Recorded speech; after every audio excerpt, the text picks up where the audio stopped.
So what is the goal? What is the end game of all of this? And we're going to go back to your calls in just a moment, but I have to read these two, again, mainline articles out of the mainstream this week that maybe help explain what the elite's goals are, what the establishment would like to see in this country and around the world. They're obviously promoting a global currency, global governance, but what else is there out there? Well, devices locate kids but aren't panacea.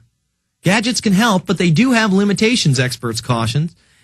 And this story, if you go to MSNBC, it's unbelievable. This guy is sitting there with his daughter on his lap, and they're smiling, and she's got a little necklace that helped locate her, and he has a little device that was able to get her because he was a negligent parent. They're at SeaWorld, and he lost his 3-year-old daughter. Hey, Tubby, lay off the hot dog stand for a minute and watch your kid. I cannot imagine being with my 4-year-old niece and I suddenly lose her. You know why? Because I'm a responsible adult and she is my responsibility and I actually care about her. I don't need her to wear a bracelet or a necklace with a GPS device. And basically this article is all about how it's not enough. It's not enough to have a GPS device. That GPS device could be lost. She could take the necklace off. So in not so many words, what are they promoting? They're promoting a chipped populace. Verichip's stock shot up when they were given the exclusive patent and license for a bracelet with a Verichip in it pertaining to the H1N1 vaccination status. That's their own press release. We covered it here first on Infowars.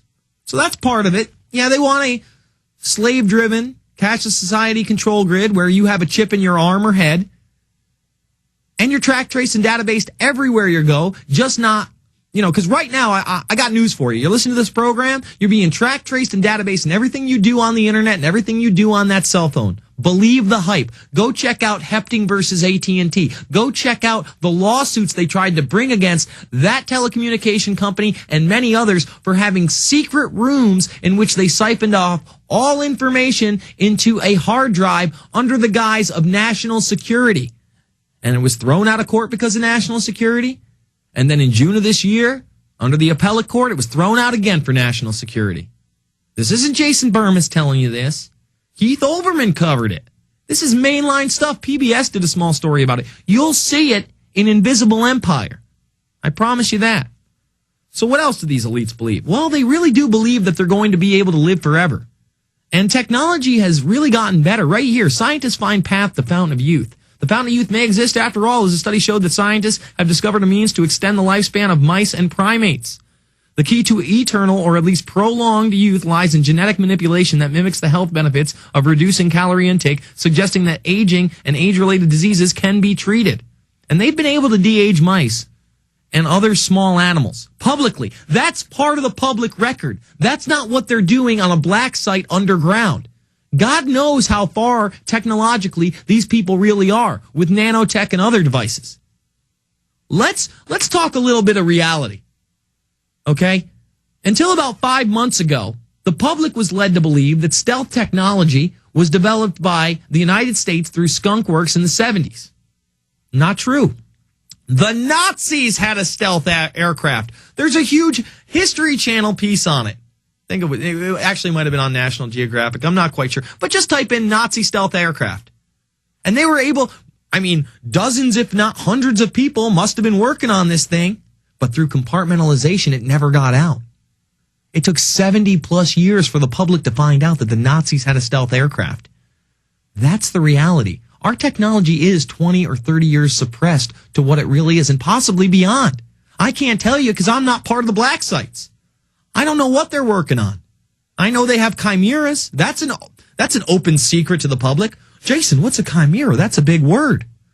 Well, basically, they can take 95% of a human being, mix it with anything they want, and it's their guinea pig. It's their toy. Can you imagine being something that was created in a lab? You're pretty much human, except for your skin color might be a little bit different, or you have a little extra hair, or you have, some other small genetic modification, and they're just testing on you all day. Makes me want to throw up. Makes me want to puke. All right, let's continue to go to your calls. Annie in New York. Annie, you're on the line. Jason, how are you? I'm good.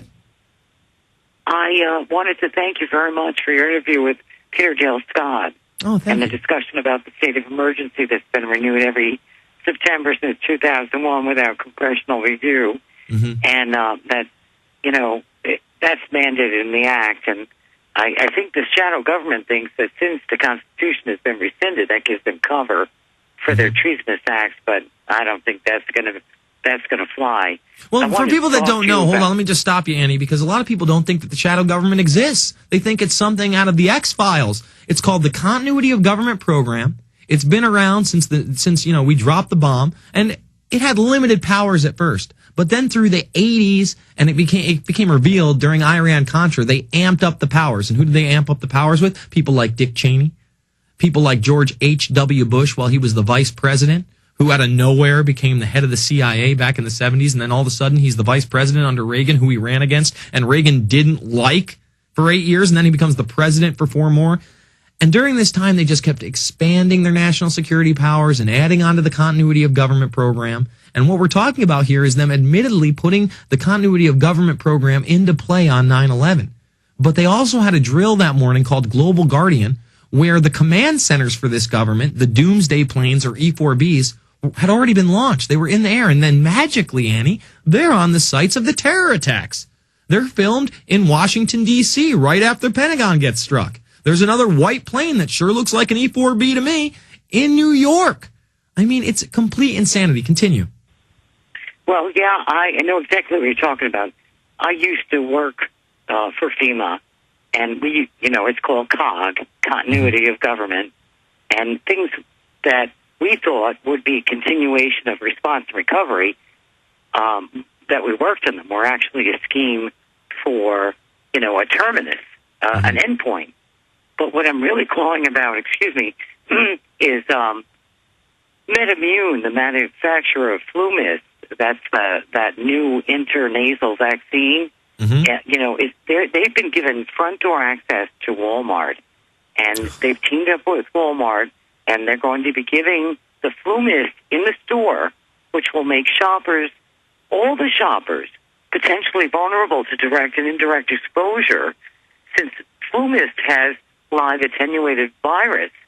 And the LA Times reported that the first swine flu preparation out of the hopper is going to be that FluMist spray, and that health workers like those here in New York will be given it right away. The package insert from previous versions of FluMist states anyone who gets the vaccination should avoid contact with persons who've had compromised immune systems for 3 weeks, 21 days because of the shedding. So who do healthcare workers deal with all the time, Jason? They deal with the sick. Hospitals. Yeah. Right. I love you, Jason. God bless you and Alex, and have a good night. Well, thank you so much, Annie. What a great caller. Let's jump to Scott in Illinois. Scott, you're on the line. Hey, Jason. Good evening. Good evening. I wrote a story to you guys on my local sheriff here in Sangamon County. He's now violating my right to petition my elected official. He said if I drop off a letter to him again, that he will have me arrested for being a nuisance. Oh, you're a harassment if you actually stand up for your rights and try to get involved in local government, Scott. Yep. And all I do is I drop the letter off to the records department and walk right back out of the building. I don't even see the sheriff ever. You need to arm yourself with a camera, man. One of those small ones. I don't know what your budget is, but Rob Jacobson just picked up one of those new iPod Nanos, and the camera on it is like, you can't even see the hole. The thing is just a little bit thicker than a credit card, and if you stick it in your wallet and you stick it in your pocket and you hit record, it is some of the best video I've ever seen shot on a small camera. It's like high def quality, and these people wouldn't even know that they're being filmed. You got to pick up something like that, because the only way that we stop these people from getting away with this stuff is to record it in video. That's why I tell people we need to become the media, and we need to use these tools against them. Technology is a double-edged sword. I've heard some people call me a technophobe. I am definitely not a technophobe, but I can see how it can be used against us and for us. And while we still have the right to carry a cell phone with a camera, or to have a camcorder with us, or to have a pocket cam such as this iPod Nano, we need to use that right, because once we document that information and we put it on YouTube, it's irrefutable. It causes a public uproar. You never know what's going to take off into the tens of thousands, hundreds of thousands, and then millions of views. And really, we have to convict these people in the court of public opinion if we ever think we're going to stop them. And that's why, that's why this operation here at InfoWars is so important. I thank you for the call, Scott. Let me explain something to people. How are we ever going to have a fighting chance if we can't be the news, if we can't be the media, if we don't have the people's best interests at heart? And that's why I think it's great that we have expanded, mainly due to our last money bomb, into the office next door. We had Peter Dale Scott in here, and he was looking around. He's like, wow, this is great. And I'm like, Peter, you have no idea what it looked like a little over a year ago when we were in this small shack that was connected to a convenience store.